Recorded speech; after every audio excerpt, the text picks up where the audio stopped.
Hello everyone, welcome back to Kavis Academy. In this video, I will discuss about JNU MSc Entrance Exam 2019 paper solution. Okay?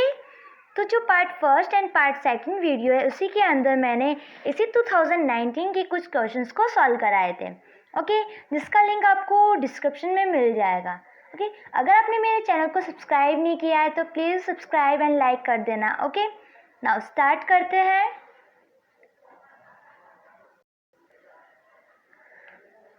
Wait.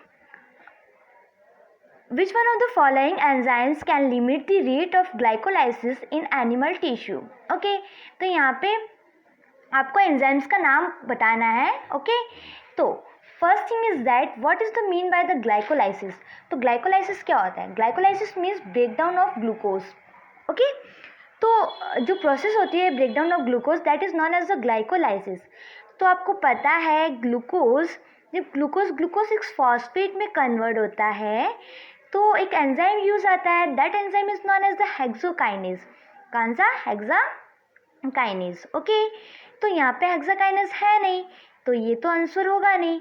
फिर आता है glucose 6 phosphate is also convert into the fructose 6 phosphate in the presence of isomer, hexa isomer. Okay, फिर ध्यान से सुनना. फिर होता है फ्रक्टोज 6 फॉस्फेट किस में कन्वर्ट होता है? वो होता है आपका fructose 1,6 bis phosphate. Okay, means 1,6 bis phosphate means एक फॉस्फेट और ऐड हो गया किसके ऊपर? फ्रक्टोज की 1 पोजीशन के ऊपर. ओके, तो यहाँ पे क्या हो गया कि यहाँ पे जो फ्रक्टोज 6 फॉस्फेट जब फ्रक्टोज 1,6 फॉस्फेट में कन्वर्ट होता है तो एक एंजाइम रिस्पॉन्सिबल होता है. ओके, तो उस एंजाइम्स का नाम है that is the फॉस्फोफ्रक्टोकाइनेज. Okay, so option number 1 is correct. Okay, now next is the example of the living fossils is. First thing is that what is the mean by the fossils and the living fossil. Fossils का means होता है वो organism जो अभी present time में present नहीं है. Means वो उनकी स्टडी हम फॉसिल्स के रूप में करते हैं. ओके, जो billions year ago like a dinosaur. Okay, तो उनकी फॉसिल्स के रूप में हम उसको स्टडी करते हैं क्योंकि वो ऑर्गेनिज्म प्रेजेंट नहीं है, उनकी बॉन्स की स्टडी करते हैं. बट यहाँ पे क्या दे रखा है? Living fossils. लिविंग का मीन्स होता है ऐसा ऑर्गेनिज्म जो अभी जिंदा है. ओके, बट वो फॉसिल्स मीन्स लिविंग फॉसिल्स क्या होता है कि ऐसा ऑर्गेनिज्म जो अभी जिंदा है मीन्स प्रेजेंट है. ओके, और वही ऑर्गेनिज्म मिलियन ईयर एगो भी प्रेजेंट था. ओके, मीन्स कैसे पता चला कि वो बिलियन ईयर एगो भी प्रेजेंट था? क्योंकि जब हम उसकी क्योंकि उनकी फॉसिल्स हमें मिलती है. ओके, उसकी फॉसिल्स की जब हम स्टडी करते हैं और अभी प्रेजेंट टाइप की फॉसिल्स की अभी जो प्रेजेंट ऑर्गेनिज्म उसकी स्टडी करते हैं, दोनों की मॉर्फोलॉजी और स्ट्रक्चर एकदम सिमिलर है. ओके, इसका मतलब क्या हो गया? ये जो ऑर्गेनिज्म है लाइक कॉकरोच. ओके, ये जो कॉकरोच है ये पहले बिलियन ईयर एगो भी ऐसा का ऐसा ही दिखता था. ओके, तो ऐसे फॉसिल्स को हम बोलते हैं लिविंग फॉसिल्स. तो यहाँ पे जो फॉसिल्स के नाम दे रखे हैं सारे के सारे क्या है? ट्रीज है. Okay, so option number 1 is correct, that is the ginkgo. Okay, ginkgo क्या होता है कि ट्री है जो आपको चाइना और जापान के अंदर मिलेगा. ये लिविंग फॉसिल्स है मीन्स बिलियन ईयर एगो भी उसके ऐसे ही था और अभी भी ऐसा ही प्रेजेंट है. ओके, नाउ अब ये आ गया आपका फिजिक्स का क्वेश्चंस है ना. तो देखते हैं क्या होता है कि a room of volume is filled with the air at a initial temperature T1, you heat up to temperature T2. Okay, पहले T1 था फिर उसको हीट किया तो टेम्परेचर चेंज हो गया that is a T2. Okay, consider that the N represent the number of mole of gas. Okay, CV and CP the molar specific heat of air at a constant volume and pressure respectively. Okay, and delta T is the change in temperature. What would be the change in internal energy? तो हमें क्या बताना है? What will be change in internal energy? इसकी internal energy के बारे में बात करनी है. सो इसका फॉर्मूला इसी में से कोई एक होगा. ओके, चलो देखते हैं इसको कैसे सॉल्व किया जाता है. So we know that law of thermodynamic का फॉर्मूला क्या होता है? That is the du equal to dq plus dw. Okay, du क्या होता है? Change in internal energy. यही तो हमें निकालना है. Okay, change in internal energy निकालना है, so is equal to D Q is the change in heat of a system. Okay, now फिर डी डब्ल्यू दे रखा है, D W is the change in work. अब हम नॉर्मली अगर D W की बात करते हैं तो हम यहाँ पे इसका फॉर्मूला दिखता है. ओके, इस फॉर्मूले में जो वॉल्यूम है, हमने क्या बोला कि वॉल्यूम क्या है, constant at room temperature. So volume अगर कांस्टेंट है मीन्स हम उसको क्या मानेंगे, जीरो. जीरो हो गया तो ओवरऑल डी डब्ल्यू भी जीरो हो गया. अब डी डब्ल्यू जीरो हो गया तो दिमाग लगाइए, D U is equal to D Q होगा ना. ओके, अब हम बात करते हैं D U is equal to D Q. अब डी क्यू क्या है, D Q is the heat transfer है. Okay, is the transfer of energy due to temperature difference. Okay, तो ये जो डी क्यू है उसके अंदर जो molar heat capacity at a constant volume and the D T, इसका फॉर्मूला ये होता है. ओके, अब इसको इंटीग्रल फॉर्म में लेके आते हैं तो इसको हम ऐसे लिखेंगे, initial temperature that is the T1 and the final temperature is the T2. Okay, जब इसको इंटीग्रल को हम डिफरेंशियल मीन डेल्टा लगाते हैं तो हम इस फॉर्मूला को ऐसे लेते हैं, delta U is equal to N C V delta T. So आपका आंसर हो गया option number C. Okay,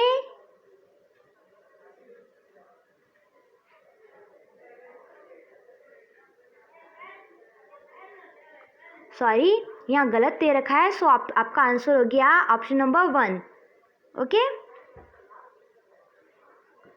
now ECG provide information on. तो जो ईसीजी होता है, ईसीजी क्या होता है, तो ईसीजी क्या होता है, एक इंस्ट्रूमेंट होता है they use to analyse the heart conductor systems. Okay, ये इंफॉर्मेशन प्रोवाइड कराता है about the heart electrical activity like heart rate and the rhythm. So ECG provides, so answer is 1. Okay, see ECG provide information on conduction of electrical signals across the heart muscles. Okay, now phytomer refer to one unit of plant. So phytomers क्या होता है, phytomer means functional unit of plant. Okay, phytomer क्या होता है, that is the functional unit of plant. Okay, means आप ऐसा समझ लो, rate of appearance of leaves on a shoot. Okay, सो इसका जो आंसर है that is the D. Okay, तो phytomer refer to one unit of growth of a meristem consisting one unit in growing axis and one unit in lateral axis. Okay, so option number D is correct. Now, which one of the following neurotransmitter from photoreceptor facilitated dark vision in human? तो जो photo receptor में जो neurotransmitter use आता है that is the glutamine. Okay, जब dark vision होता है तब यहाँ पे ग्लूटामिन की कंसंट्रेशन बढ़ जाती है. ओके, ग्लूटामेट को हम एक अदर नाम भी बोलते हैं that is the neurotransmitter of photo receptor. Okay, तो रोड और कॉर्न होता है उसकी जो bipolar cells, rod cone bipolar cells के पास क्या होता है, जो ग्लूटामेट है उसके रिसेप्टर होते हैं. मीन्स इसकी टेंडेंसी होती है कि वो ग्लूटामिन्स को एक्सेप्ट कर सके. Okay, so option number second is totally correct. Okay, now यहाँ पे क्या दे रखा है, कॉम्बिनेशंस दे रखे कुछ. ओके, इन कॉम्बिनेशंस में करेक्ट कॉम्बिनेशंस कौन सा है, यहाँ पे क्या दे रखा है, सेकंड का सेकंड मीन्स स्टार्च का आपका बीटा फ्रक्टोज. ओके, तो स्टार्च का बीटा फ्रक्टोज, बट स्टार्च तो क्या होता है, अल्फा डी ग्लूकोज होता है. यहाँ पे क्या दे रखा है, बीटा फ्रक्टोज, तो ये तो ऑप्शन होगा नहीं. आपको पता है स्टार्च क्या होता है, जो स्टार्च ना प्लांट स्टोरेज है. ओके, स्टार्च टू टाइप्स के होते हैं लाइक एमाइलोज, एमाइलोपेक्टिलेज. ओके, जो एमाइलोज होता है वो वाटर सोल्यूबल होता है और जो एमाइलोपेक्टिन होता है that is the insoluble, water insolubles. Okay, और वो किससे बना होता है, that is the monomer unit of alpha D glucose. यहाँ पे क्या दे रखा है, बीटा फ्रक्टोज, तो ये तो ऑप्शन होगा नहीं. फिर आता है सेकेंड, थर्ड का फर्स्ट मीन्स सेलुलोज का बीटा ग्लूकोज, ये एकदम करेक्ट है. ओके, सेलुलोज किससे बना होता है, that is the from the beta glucose. Okay, so option number second is totally correct. Okay, तो जो सेलुलोज होता है आपको पता है हमारी बॉडी के अंदर सेलुलोज का डाइजेशन नहीं होता. कुछ एक ऑर्गेनिजम्स होता है लाइक आपकी बफेलोज हुई, काउज हुए है ना, और जो माइक्रो ऑर्गेनिजम्स होते हैं ना जो सेलुलोज का डाइजेशन करते हैं। क्यों करते हैं सेलुलोज का डाइजेशन? क्योंकि उनकी बॉडी के अंदर माइक्रो ऑर्गेनिजम्स प्रेजेंट होते हैं। वो माइक्रो ऑर्गेनिजम्स उन सेलुलोज के डाइजेशन में हेल्प करते हैं। ओके, फिर आता है आपका फोर्थ का फोर्थ। तो यहाँ पे और गलत दे रखा है ग्लाइकोजन का बीटा ग्लूकोज। तो ये तो गलत है कि जो ग्लाइकोजन्स होता है वो एनिमल स्टोरेज होता है, वो अल्फा डी ग्लूकोज से बना होता है। तो ये भी गलत। फिर फर्स्ट का थर्ड देख लेते हैं, सुक्रोज का अल्फा ग्लूकोज। तो ये भी गलत है ना। ग्लूकोज, तो sucrose is the not alpha glucose, sucrose is the made up of glucose plus fructose. So option number second is correct होगा। ओके, क्या है सेकेंड क्या है? सेकेंड थर्ड का सेलुलोज का बीटा फ्रक्टोज। ओके,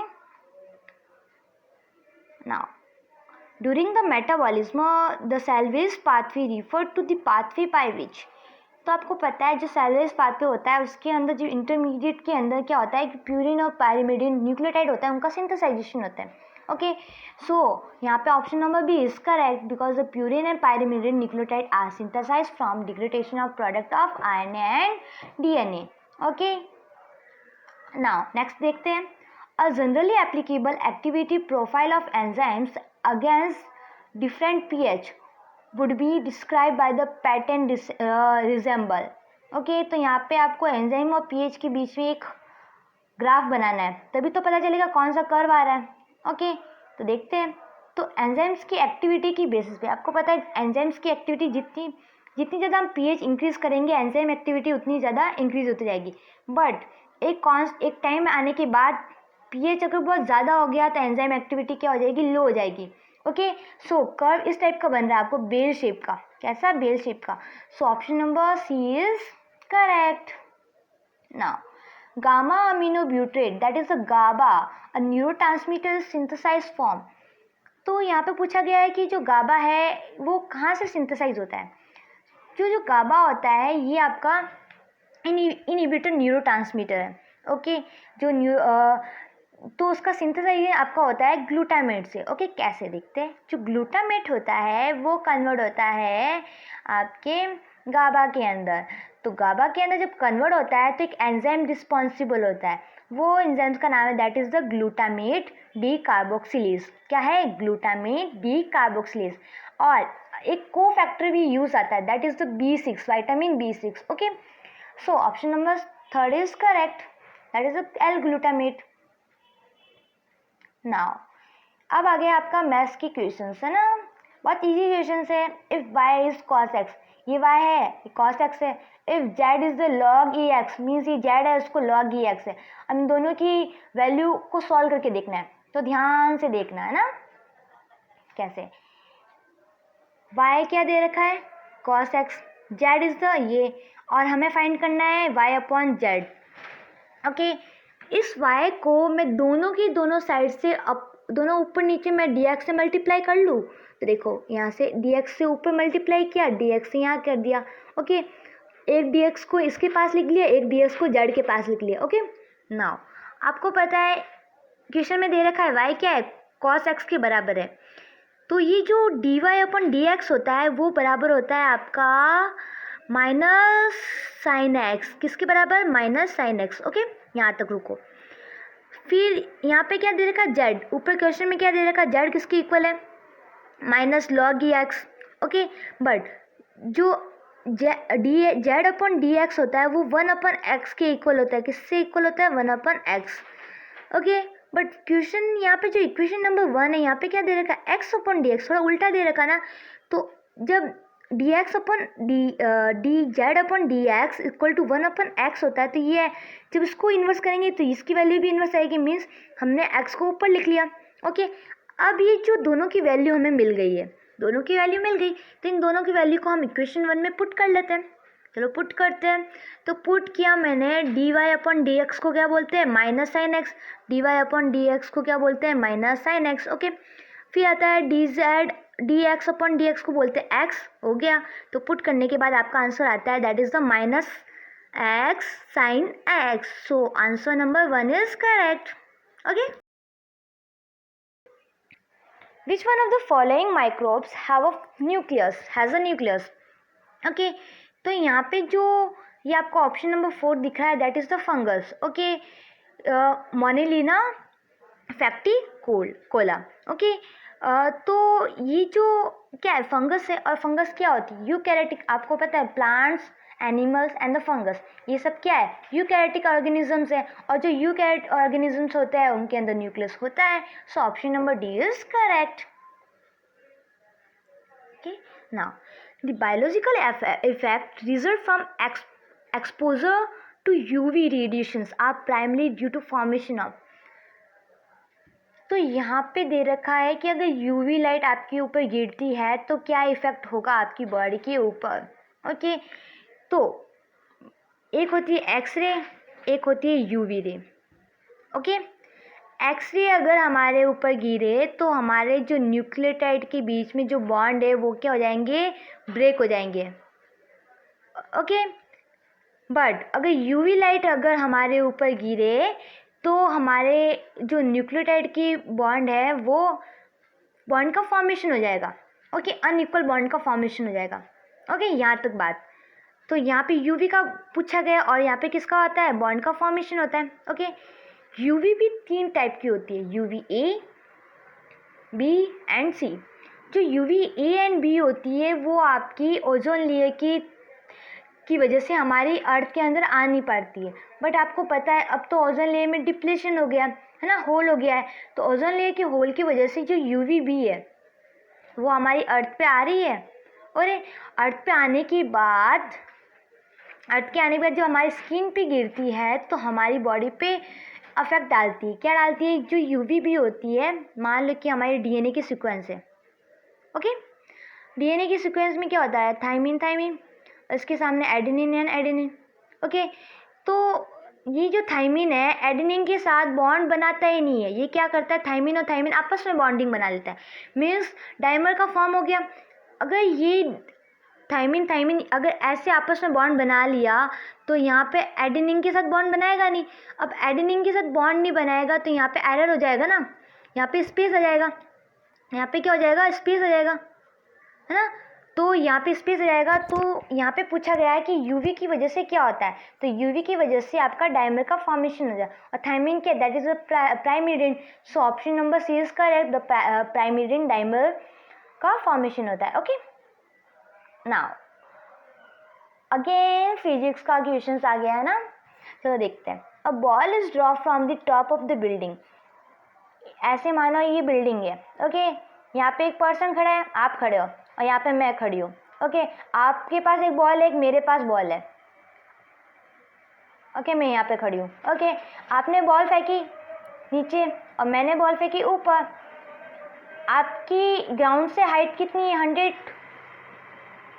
100 मीटर की height है। Okay, तो यहाँ पे पूछा गया है कि कितनी स्पीड से दोनों गिरा रहे हैं? That is the velocity is the 25 minute पर सेकेंड। ग्रेविटी क्या है? That is the 9.8।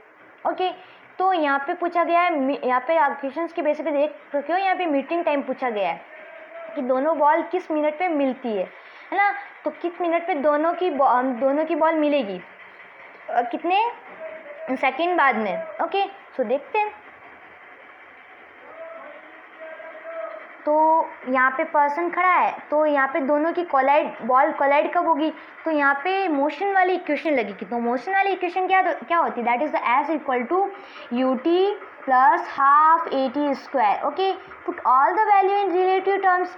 तो एस की क्या है? तो S equal to B A. तो जब एस की वैल्यू हम पुट करेंगे, एस इक्वल टू डिस्टेंस क्या 100, यू क्या स्पीड, ए क्या एक्सेलरेशन। यहाँ पे ए क्या एक्सेलरेशन है। ओके, तो एक्सेलरेशन क्या होता है? यहाँ पे एक्सेलरेशन 9.8 दोनों की एक्सेलरेशन 9.8 मीटर पर ग्रेविटी दे रखा है। तो यहाँ पे जो एक्सेलरेशन हो जाएगा वो 0 हो जाएगा। ओके, जब एक्सेलरेशन 0 हो गया आपका तो सारी की सारी वैल्यू 0 हो गई। जब ये सारी वैल्यू 0 हो गई तो S equal to U T हो गया। ध्यान से सुनना। ओके, तो एस अपन को दे रखा है, that is 100 metre distance. U क्या दे रखी है? 25। Okay, speed metre per second.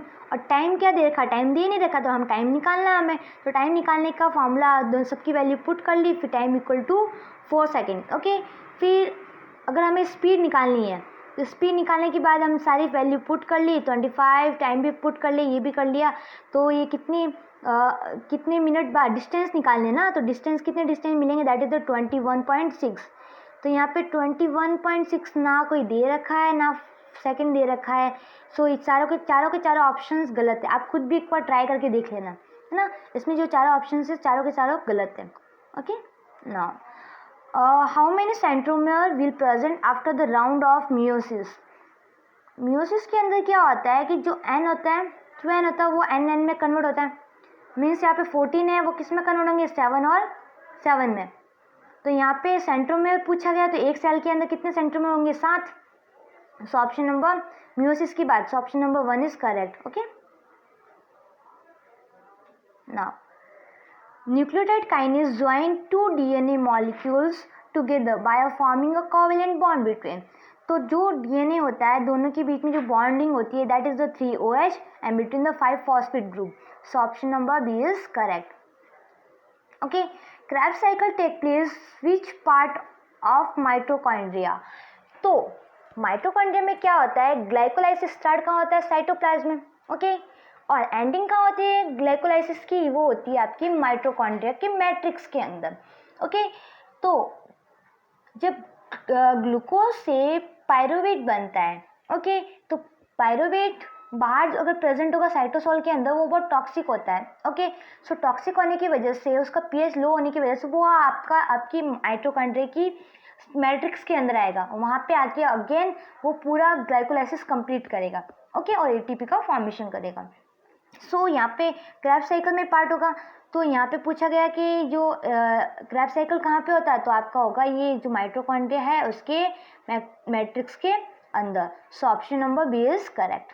Okay, now यहाँ पे आपको कुछ पोस्ट ट्रांसलेशंस दे रखी है ना, टारगेट्स सीक्वेंस दे रखी है, तो आपको उससे मैचअप करना है। बहुत इजी है। कैसे, देखो, पी से पी मैच करो, दैट पेरोक्सिसम, तो पेरोक्सिसम टारगेट सीक्वेंस। फिर एम से एम करो, एम का है दैट माइटोकॉन्ड्रिया टॉम, है ना। सी से सी मैच करो, chloroplast that is talk and TIC, है ना। ये दोनों कॉम्प्लेक्स होते हैं, यहाँ पे क्लोरोप्लास्ट की सिग्नल सीक्वेंस है। ओके, और न्यूक्लियर का न्यूक्लियर लोकेलाइज सीक्वेंस।